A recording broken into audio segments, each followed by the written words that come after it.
What's up mga ka-angel? So ito yung nirescue natin sa Tagaytay, no, Ford EcoSport. Ayun, no, titingnan natin yung piston, no, kung butas yung bulsa ng may-ari nito. Kawawa naman yan, no.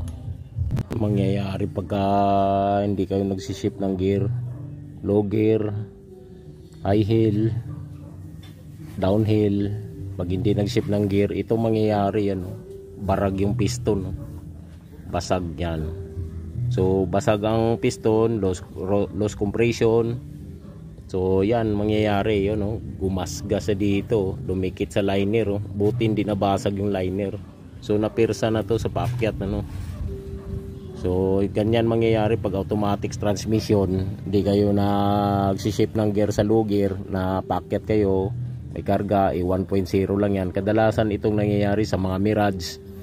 Madalas ko to na encounter sa Mirage. Yan, ito nangyayari, yung uno na piston